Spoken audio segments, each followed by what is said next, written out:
Bismillahirrahmanirrahim. Assalamualaikum. Hari kelima di Syria. Jadi si Atira ni pagi-pagi lagi dah call, kata dah tunggu dekat lobi lah. Kami pun turun, terus ambil taksi untuk pergi ke Karaj Bus Station. Stesen bas ni berada di bahagian luar bandar Damaskus. Sepanjang perjalanan ni barulah kami dapat lihat kemusnahan sebenar akibat peperangan di Syria ni. Memang rata guys. Aku sebenarnya terkejut lah. Jadi sampai saja di bus station ni, tengok memang crowded gila lah. Memang ramai gila orang, penuh dengan askar-askar Syria lah.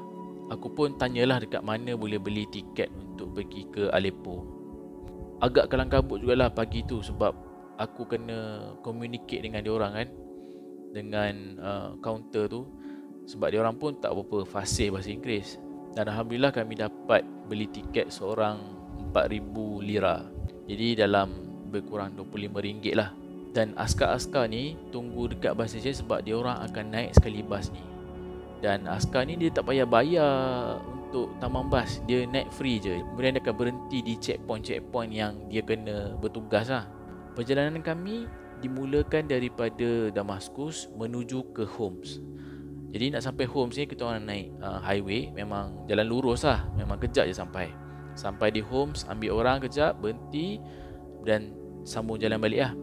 Kalau tengok kat Google Map, dia untuk pergi ke Aleppo tu macam straight je lah, bukanlah straight, macam lurus je lah, terus ke utara. Pasnya dia ambil lencongan ke kanan. Maksudnya dia elak daripada menggunakan highway tu. Sebabnya waktu tu Idlib masih lagi berperang. Jadi Idlib ni sangat berhampiran lah dengan Aleppo. Dari Homs, bas menuju ke Salamiyah, kemudian ke Khanasir, dan daripada Khanasir barulah sampai ke Aleppo. Jadi route dia jadi macam panjang lah, macam jauh lah. Dia macam buat lencongan. Jadi bila nak sampai ke Aleppo ni, memang tengok kemusnahan dia lebih teruk lah daripada apa yang kami tengok di Damaskus. Dan kalau kita baca pada berita-berita pun, memang Aleppo ni memang hugely impacted by the war lah.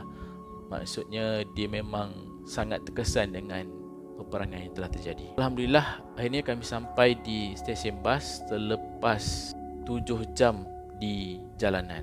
Dalam perjalanan ni tu saya cakap lah, banyak gila checkpoint.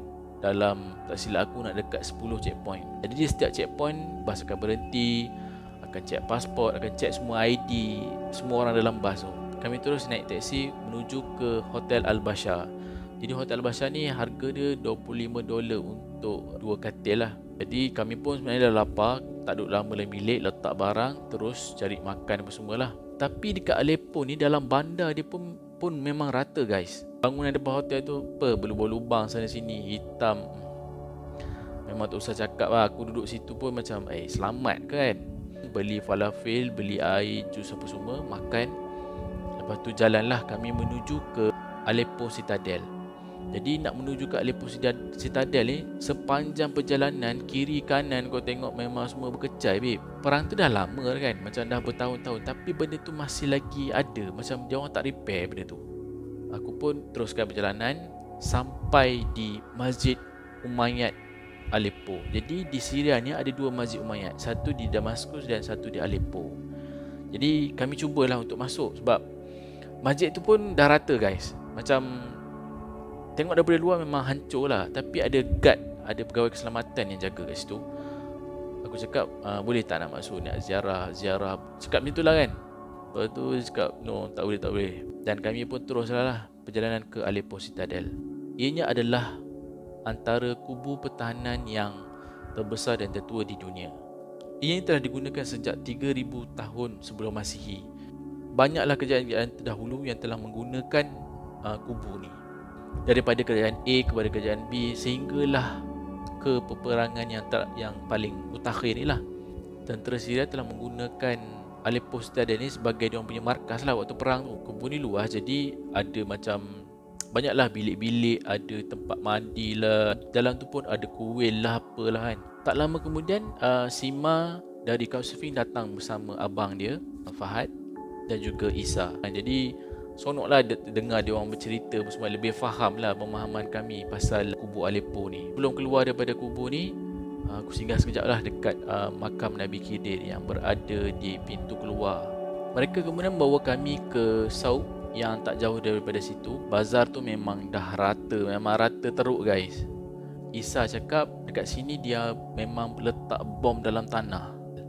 Macam ada jugalah bazar-bazar yang nampak ada physical looks, tapi ada bazar yang memang tak nampak apa, memang nampak pasir je. Dan dia orang cakap kalau kau tengok ada bangunan yang kosong ataupun kedai yang kosong, ada dua possibilities, ada dua kemungkinan. Satu, sama ada pemilik dia tu dah meninggal ataupun mereka tu dah jadi pelarian. Aku mendoakan agar mereka ni Allah memudahkan urusan mereka kalau mereka masih hidup. Dan yang tak ada tu aku doakan agar mereka syahid lah, InsyaAllah. Ketahui yang bahawa Sima dan juga Isa ni bekerja dengan NGO. Aku pun macam buat aduan lah kat dia orang ni. Cakap, Isa, ni tadi kami tak dapat masuk ke Masjid Umawi, Pak Gad tu tak bagi. Lepas tu kami patah balik lah ke Masjid Umawi, pergi dekat pegawai keselamatan tu. Lepas tu Isa pun bawa keluar lah dia punya badge lah, bawa keluar dia punya macam pas kerja lah apa semua. Cakap tak lama lepas tu Isa panggil, boleh masuk. Kata 10 minit je dia bagi, 10 minit jangan tak gambar, dia kata. Aku dengan Pak Usop apa lagi terus masuk. Bila kami masuk ke dalam, tengok masjid tu sedang dipelihara lah, ada banyak lah batu-batu. Dan aku masih ingat, aku ada terbaca lah yang bahawa Masjid Umawi ni ada makam Nabi. Dalam masa yang singkat ni aku cakap aku kena cari ni makam Nabi. Daripada pekarangan masjid tu, aku cuba masuk ke dalam Dewan Solat Utama lah.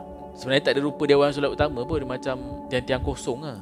Masuk, kemudian ada lampu chandelier yang besar tu masih lagi ada kat bawah. Lepas tu ada beg simen, ada bata, lah construction. Lepas tu tiba-tiba aku macam ada terbau satu bau yang wangi. Dan aku cuba carilah mana datang bau yang wangi ni kan. Aku cari-cari, nampak macam jeriji besi tau. Sebab aku banyak ziarah makam, jeriji besi ni selalunya macam makam lah kan. Aku pergi dekat, tapi tak nampak apa. Sebab dia banyak habuk, banyak debu apa semua kan. Tak nampak, physical look tu tak nampak macam makam. Lepas tu aku dongak ke atas. Lepas tu aku baca, Assalamualaikum ya Nabi Allah Zakaria warahmatullahi wabarakatuh. Dia tulislah kat atas tu, ya Allah. Waktu tu memang Allah bantu kami, memang Allah tunjukkan kami kalau kita nak sesuatu tu kita minta dekat Allah, insya-Allah Allah akan tolong. Dan di bumi yang diberkati ni, Syria, aku rasa sesuatu yang kita rasa mustahil, sesuatu yang macam susah nak digapai, kita minta insya-Allah dapat. Dan di situlah terletaknya makam Nabi Zakaria AS, iaitu bapa kepada Nabi Yahya AS. Jadi anak dia dimakamkan di Damaskus dan Nabi Zakaria di Aleppo. Jadi Nabi Zakaria pun sebenarnya dibunuh jugalah oleh Bani Israel. Waktu tu digergaji, badannya telah digergaji, dia masuk dalam pokok, digergaji oleh Bani Israel. Subhanallah. Kalau korang tengok, rezeki aku terhadap pengembaraan ni memang sangat luas lah. Alhamdulillah aku berjaya pergi ke banyak tempat lah yang orang tak dapat pergi. Tapi rezeki anak ni aku macam payah sikit lah. Bertahun-tahun lah aku tunggu. Dan antara doa-doa yang sering aku amalkan adalah doa-doa daripada Nabi Zakaria. Rabbi la tazanni fardan wa anta khairul warisin, daripada surah Anbiya ayat 89, dan Rabbi habli min ladunka zurriyyati thayyibah innaka sami'ud du'a, daripada surah Ali Imran ayat ke-36. Sebab keluar dari masjid, kami naik kereta Isa pergi ke salah satu pintu lama kota Aleppo. Babu Faras ni berdekatan dengan hotel kami ni lah. Kemudian si Isa ni bawa kami ke satu masjid yang tertua di Aleppo. Nama masjid tu adalah Masjid Syuaibiyah. Aku sebagai orang Islam ni pun tak tahu pasal masjid ni. Sebab Isa, Sima dan juga Fadi ni, mereka adalah orang Kristian. Jadi mereka lebih tahu pasal masjid ni. Jadi kami ziarah lah masjid tu, masuk dalam kejap lah.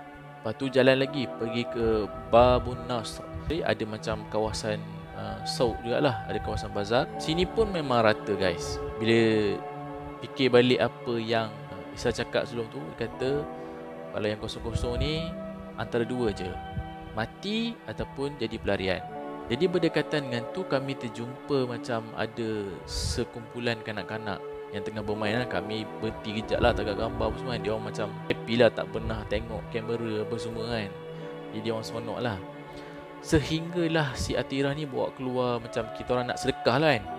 Kita orang nak sedekah mak, dia orang jadi macam agresif.